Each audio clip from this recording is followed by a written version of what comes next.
Madame la Présidente, Monsieur le juge,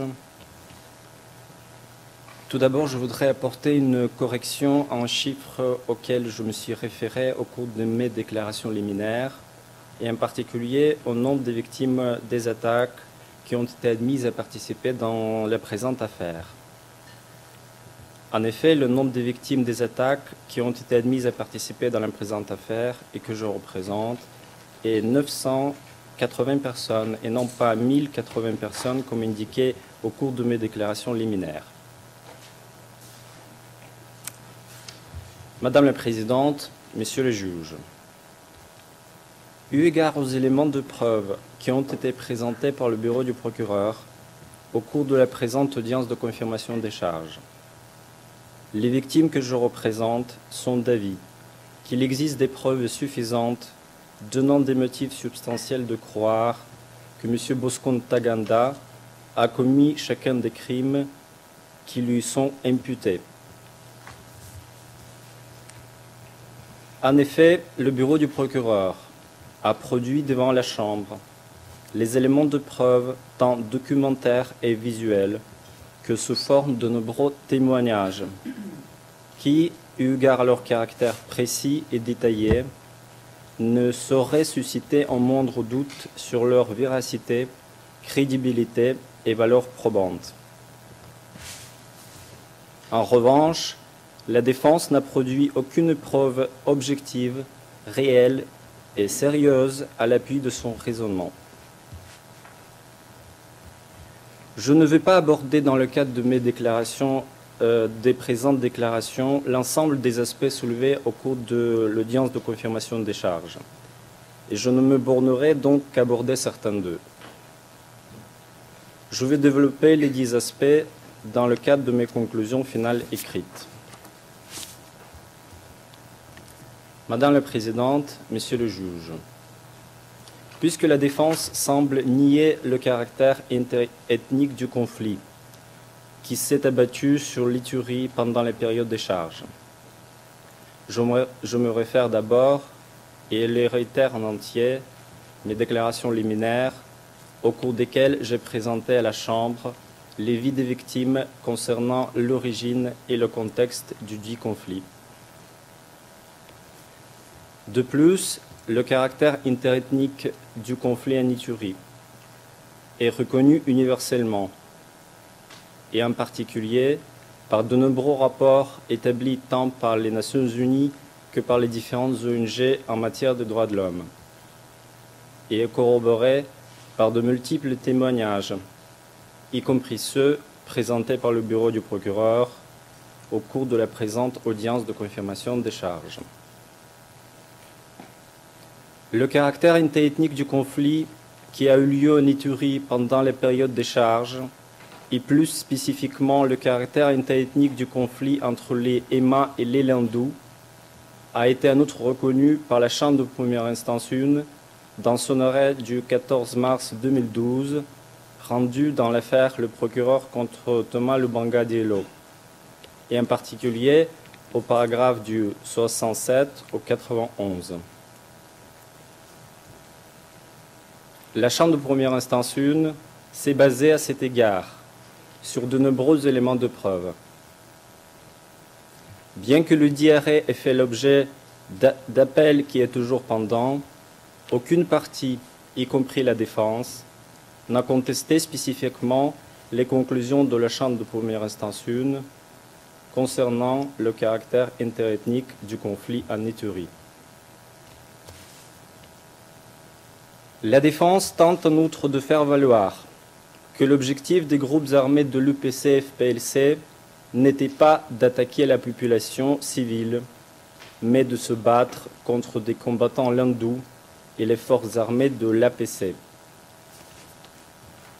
À cet égard, je souhaite attirer l'attention de la Chambre sur le fait qu'aucune des victimes des attaques admises à participer dans cette affaire et que je représente n'étaient au moment de leur victimisation ni combattants, ni membres d'un groupe armé quelconque, mais ils ont toutes fait partie d'une population civile. Si, comme la défense le prétend, la population civile n'était pas visée par les groupes armés de l'UPC-FPLC, pourquoi la campagne militaire menée par les 10 groupes a alors fait autant de victimes parmi la population civile, alors que chacune des victimes a spécifiquement mentionné dans sa demande de participation que ce sont bien des éléments ou des miliciens de l'UPC-FPLC, ainsi que tout particulièrement le suspect, qui était auteur des crimes commis à leur encontre. De quelle façon et dans quel contexte les 10 crimes avaient alors été commis? Par accident peut-être, ou par un concours malheureux des circonstances. Mais si des meurtres parmi la population civile auraient pu éventuellement être commis inopinément à la suite des combats entre des groupes armés, qu'y a-t-il des autres crimes commis à l'encontre des victimes et imputés aux suspects, tels que le pillage, les persécutions ou les actes de violence sexuelle? Ces crimes ne pouvaient certainement pas être commis par accident ou inopinément, mais seulement avec préméditation. La défense ne produit aucune preuve pour faire face à de nombreux témoignages cités par le bureau du procureur au cours de la présente audience de confirmation des charges, à l'appui du caractère prémédité de tous les actes commis par des éléments de l'UPC-FPLC à l'encontre de la population civile, et y compris par le suspect lui-même, et qui sont imputés au suspect. Les 10 témoignages sont corroborés à travers le récit des événements qui ont touché les victimes admises à participer dans la présente affaire. La défense semble simplement ignorer les 10 témoignages sans même tenter de les contester ou de produire des éléments de preuve à l'appui de son raisonnement. Celui-ci s'avère donc une pure spéculation. La raison de la légèreté avec laquelle la défense a présenté sa cause, s'agissant des crimes contre l'humanité, apparaît évidente. C'est bien parce que la défense ne dispose d'aucune preuve réelle, objective et sérieuse pour pouvoir faire face à l'évidence des preuves présentées à la Chambre, que c'est bien la population civile habitant dans les localités de Mongvalou, Sayo, Lipri, Bambou, Kobu, Kilo, qui était spécifiquement visée par la campagne menée par les groupes armés de l'UPC-FPLC. La défense se fonde principalement sur une vidéo. Mais la dite vidéo n'est pas de nature à contester ou pour le moment à affecter d'une manière ou d'une autre la véracité, crédibilité et valeur probante des éléments de preuve présentés par le bureau du procureur. Par exemple, l'extrait vidéo tourné par la défense, d'où il ressort que les troupes de l'UPC-FPLC auraient été très bien accueillies par la population civile de Mongvalou, ne spécifie pas pour autant si les dites troupes auraient véritablement été très bien accueillies par l'ensemble de la population ou plutôt par une partie seulement, partie de la population qui, selon toute vraisemblance, soutenait l'UPC-FPLC et qui restait à Mongvalou après que l'autre partie constituée des non-EMA a été soit exterminée, soit chassée de la ville par les dites troupes. À cet égard, je souhaite attirer l'attention de la Chambre sur le fait que parmi les victimes admises à participer dans l'affaire, 124 victimes habitaient avec leurs familles à Mongvalou au moment de l'attaque contre la population civile par les groupes armés de l'UPC-FPLC. Elles ont toutes été chassées de la ville.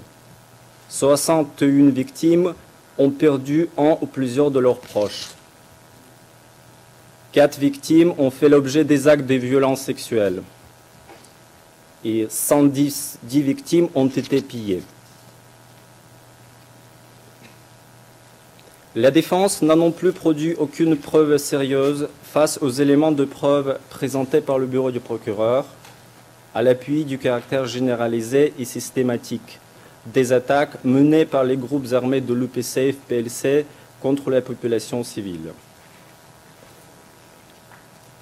Alors que le bureau du procureur a présenté de nombreux témoignages à cet égard, corroborés par les déclarations de l'ensemble des victimes admises à participer dans la présente affaire et contenues dans leur demande de participation, ainsi que par de nombreux rapports établis tant par les Nations Unies que par des ONG différentes.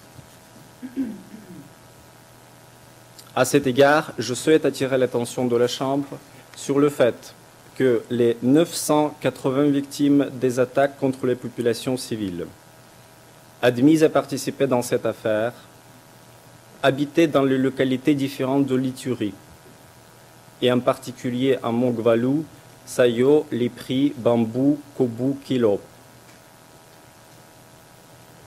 964 de ces victimes ont été chassées des localités où ils habitaient. 650 victimes ont perdu lors des attaques un ou plusieurs de leurs proches.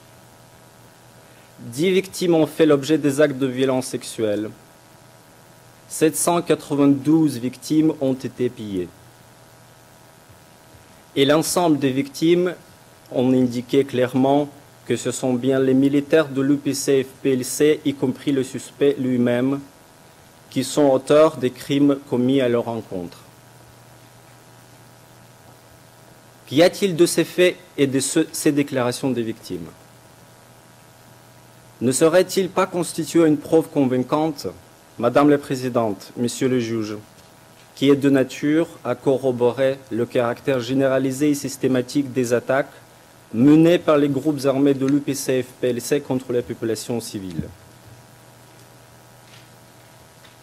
Face aux éléments de preuve présentés par le bureau du procureur, à cet égard, la défense se réfère toujours et encore à la même vidéo, sans présenter aucune autre preuve à l'appui.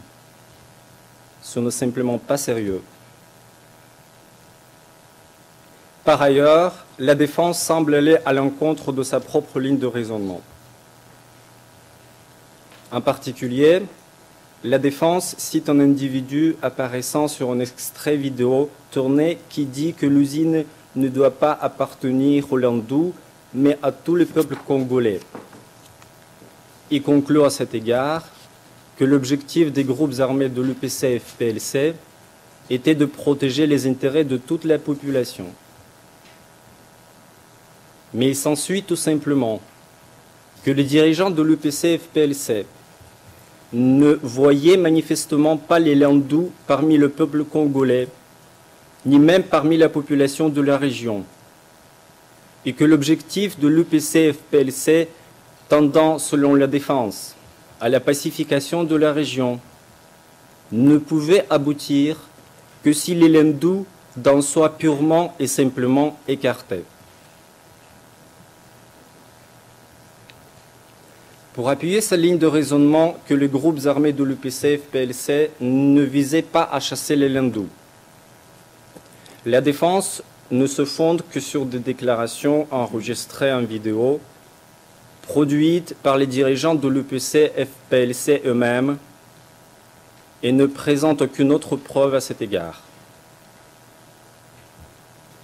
Mais les dites déclarations, outre leur caractère pathétique et démagogue, ne sauraient seules avoir une quelconque valeur probante. Ces déclarations ne reflètent point les vraies intentions des dirigeants de l'UPC-FPLC. En effet, à l'instar du bureau du procureur, les victimes sont persuadées que les dites déclarations, c'est tout simplement une mascarade organisée et orchestrée par les dirigeants de l'UPC-FPLC et destinée aux journalistes. En outre, les dites déclarations ont été produites par ceux qui pourraient passer pour co-auteurs des crimes pour lesquels le suspect est chargé aujourd'hui. Enfin, la véracité et la crédibilité des dites déclarations se trouvent dénuées de tout fondement, eu égard aux événements qui se sont produits véritablement à Ituri, et dont la réalité est corroborée par des éléments de preuve présentés par le bureau du procureur, ainsi que par les déclarations de l'ensemble des victimes admises à participer dans la présente affaire. À cet égard, je souhaite attirer l'attention de la Chambre sur le fait que parmi les 980 victimes des attaques contre la population civile, 742 d'elles sont de l'ethnie Lendu et seulement 12 d'elles sont des Hema. N'est-il pas une preuve convaincante, Madame la Présidente, Messieurs les juges, qui est de nature à corroborer la preuve présentée par le bureau du procureur que les attaques menées par les groupes armés de l'UPC-FPLC visaient tout particulièrement les Lendu, et en tout cas la population non Hema. Madame la Présidente, Messieurs les juges, eu égard aux éléments de preuve présentés au cours de la présente audience de confirmation des charges, les victimes que je représente demandent respectueusement à cette honorable Chambre de confirmer les charges portées contre M. Bosco Ntaganda dans leur entièreté et de renvoyer le suspect devant une chambre de première instance pour y être jugé sur la base des charges confirmées. Je vous remercie. Thank you very much, Mr. Supron. Now it's the turn of Ms. Pelé.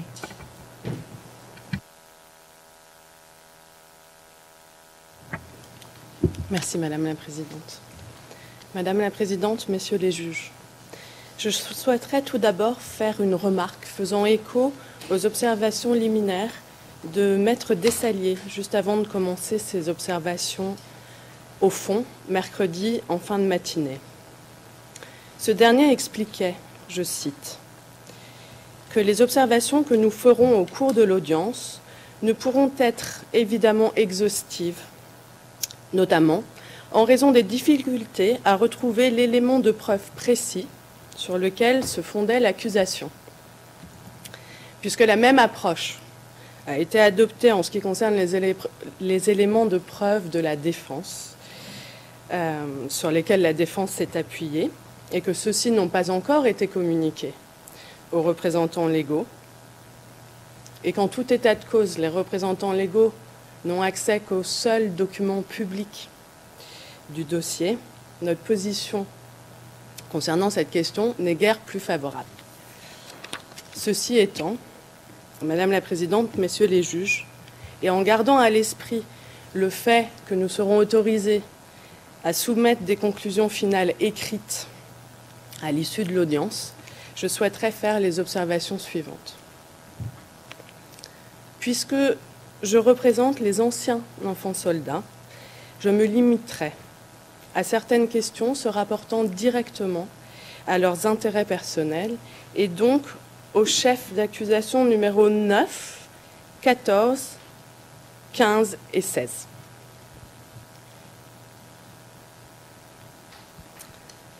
Tout d'abord, Madame la Présidente, Messieurs les juges, je souhaiterais revenir sur les propos de Maître Buteau ce matin, mettant en cause l'accusation et précisant, je cite, « Le document contenant les charges ne précise aucun lieu, aucune date d'enrôlement ou de conscription d'enfants de moins de 15 ans. » Elle ajoutait « Le document contenant les charges ne précise, ne donne aucun exemple précis d'enfants qui auraient été enrôlés dans les FPLC. » Madame la Présidente, Messieurs les juges, peut-être suffirait-il de rappeler à la défense que la défense, pour les besoins de la règle 89 du règlement de procédure et de preuve, a eu communication de pas moins de 140 formulaires de participation d'anciens enfants soldats qui ont été enrôlés, conscrits qui ont participé activement à des hostilités,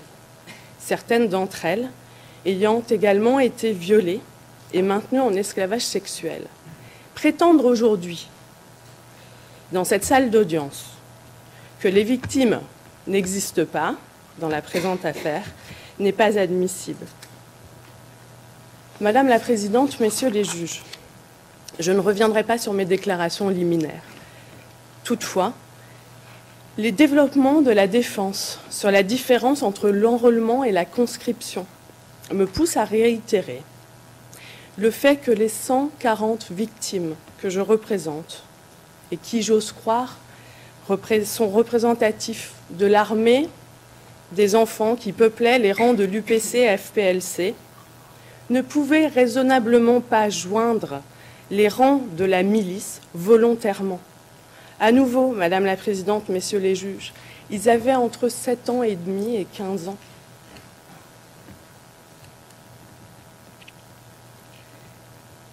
La défense allègue que l'âge des enfants doit être fondé sur des éléments objectifs et vérifiables. Je développerai une réponse détaillée dans mes écritures, mais qu'il me soit juste permis de rappeler que les enfants dont il s'agit sont originaires d'Ituri, que les services de l'état civil n'y sont malheureusement pas aussi fiables qu'à Québec ou Montréal, que nombre de mes clients ne connaissent même pas eux-mêmes leur date de naissance exacte. Pour ces raisons, on voudrait nous faire croire qu'ils n'existent pas. Ce n'est pas sérieux, ce n'est pas digne. Au cours de la présentation de sa preuve, dans le cadre des éléments de preuve relatifs aux chefs 7 et 8, l'accusation, à part le truchement de Madame Rabani, établit que la durée au cours de laquelle les jeunes filles ont été maintenues en esclavage sexuel ne saurait constituer un critère requis de l'élément du crime d'esclavage sexuel.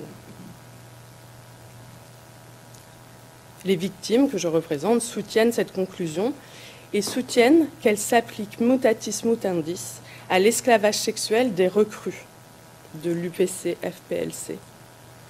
À cet égard, Madame Rabani, s'appuyant sur les éléments de preuve de l'accusation, a expliqué que l'esclavage sexuel des civils allait de 1 à 3 jours. Elle renvoyait aux déclarations des témoins P18, P19, P22 et P113. Madame la Présidente, Messieurs les juges, la victime A-1308-13 a été violée par M. Bosco Ntaganda et par d'autres commandants de l'UPC-FPLC pendant toute la durée de son service dans les rangs de la milice, soit d'août 2002 à mi-2003, pendant presque un an.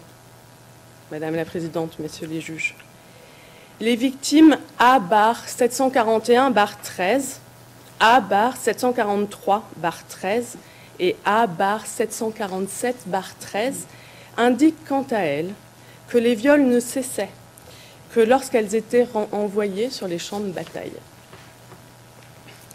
Madame la Présidente, Messieurs les juges, en ce qui concerne le chef de viol et esclavage sexuel sur les recrues de l'UPC-FPLC, je souhaiterais développer les idées suivantes, sachant qu'elles seront développées plus avant dans les Écritures.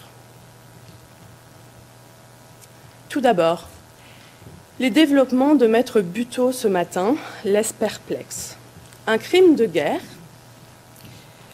guerre, ne saurait être constitué que en ce qui concerne les civils. Il ne pourrait en aucun cas être constitué en ce qui concerne les enfants soldats intégrés dans les rangs de l'UPC-FPLC. Dès lors, une très jeune fille, enrôlée dans les forces de la milice, formée au combat, à grand renfort de traitements inhumains et dégradants, violée sans relâche, si ce n'est lorsqu'elle était envoyée sur les champs de bataille, ne serait pas couverte par les protections accordées en la matière dans le statut de Rome, puisque, premièrement, il ne s'agirait pas d'enfants capturés parmi la partie adverse, et deuxièmement, il s'agirait d'un crime commis par les membres d'une force armée sur les membres de la même force armée, qui relèverait exclusivement, selon Maître Buteau, de la loi martiale ou du droit commun des droits de l'homme.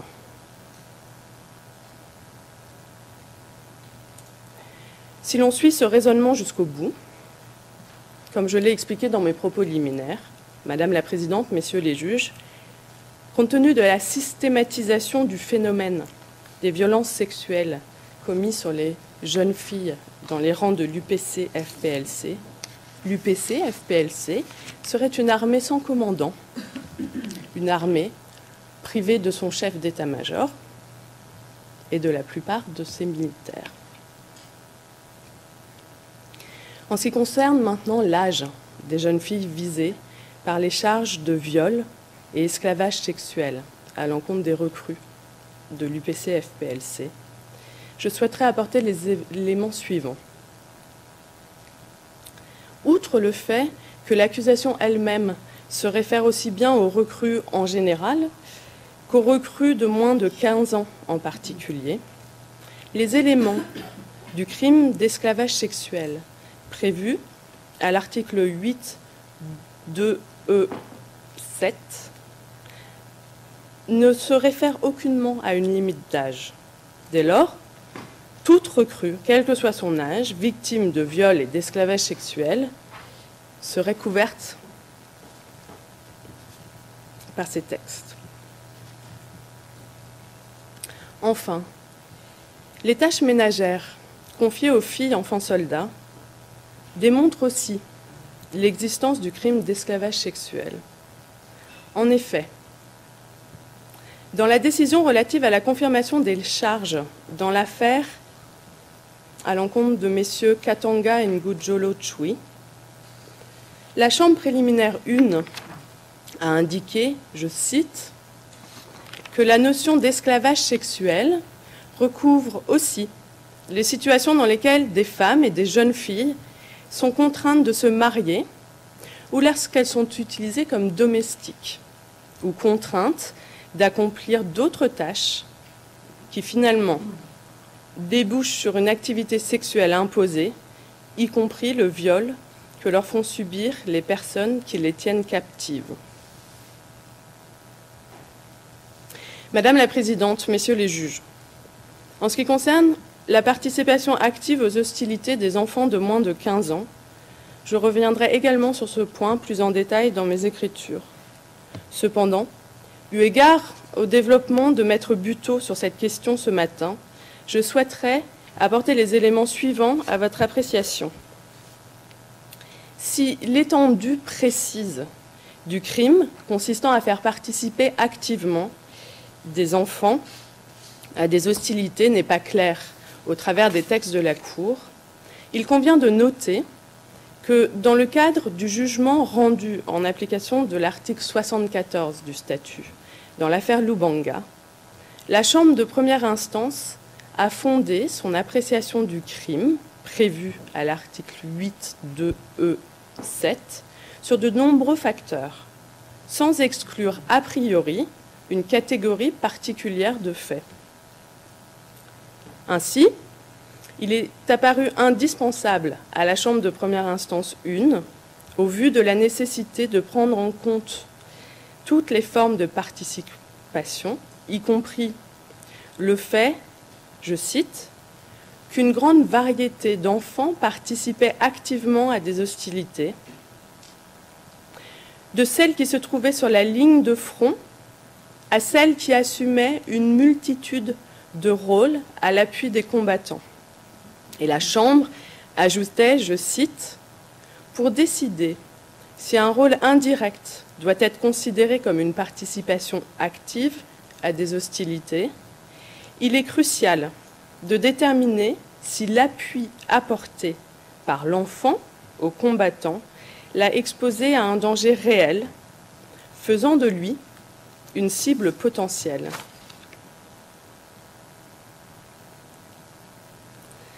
En appliquant ce critère, la Chambre de première instance a pris en considération non seulement la participation à des combats armés, notamment à Kobu, Songolo et Mongwalu, mais également le fait que les enfants ont été déployés en tant que soldats ou ont été employés comme des gardes militaires. De même, le concept de faire participer activement à des hostilités a été entendu comme englobant l'utilisation des enfants de moins de 15 ans en tant que garde du corps ou les enfants servant au sein de la garde présidentielle, ou encore les soldats d'escorte de chefs militaires. La Chambre précisait que la participation active aux hostilités doit également être entendue comme incluant le transport de biens pillés ainsi que les munitions pour les batailles.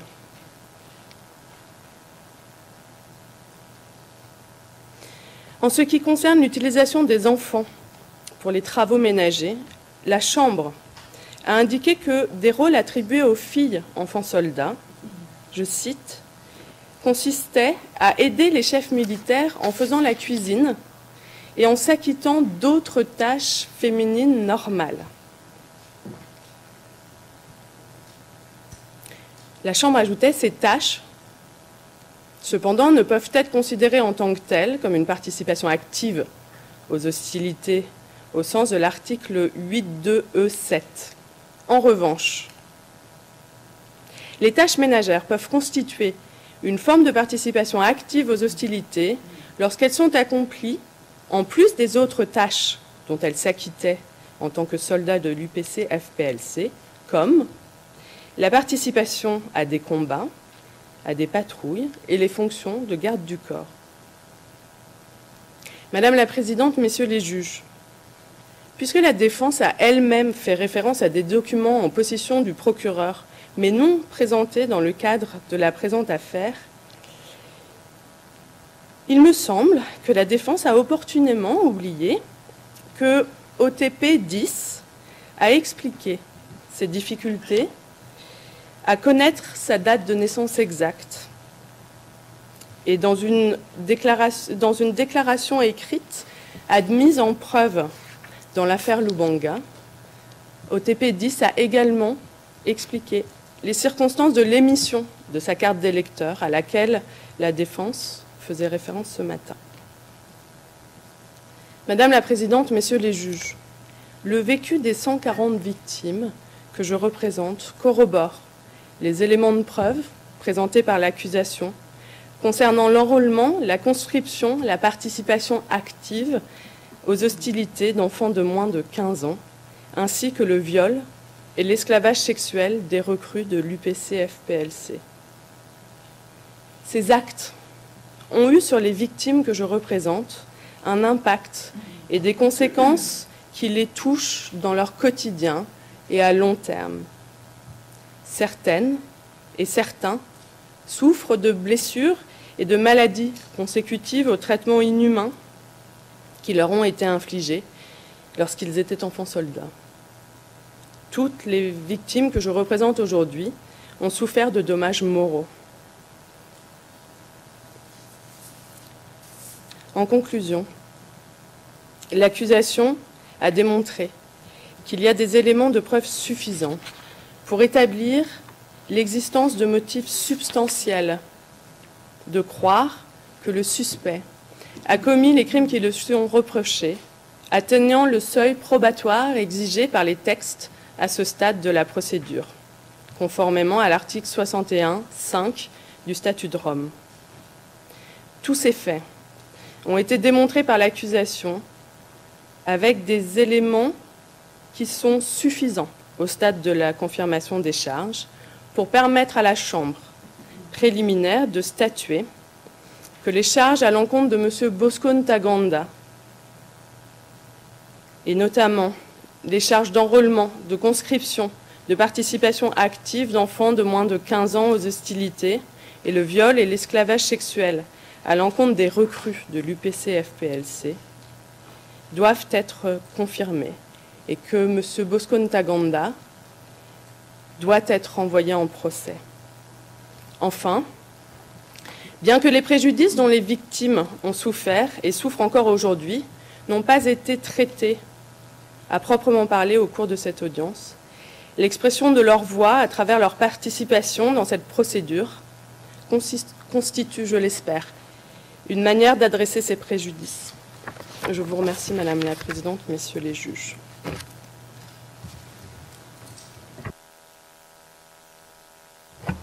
Thank you very much, Ms. Bellet. We come to the end of our session today. On behalf of my colleagues, I would like to thank the Office of the Prosecutor, the defense team of Mr. Ntaganda, the legal representatives of the 1,020 victims that have been granted the status of victims participants to the case. My thankfulness goes to the interpreters, really very much grateful to you. Also to the court recorders, to the stenographers, to the security officers, to the court officer. Also, not to forget our legal support staff. And we shall resume tomorrow at 9:30 with the closing statements of the defense.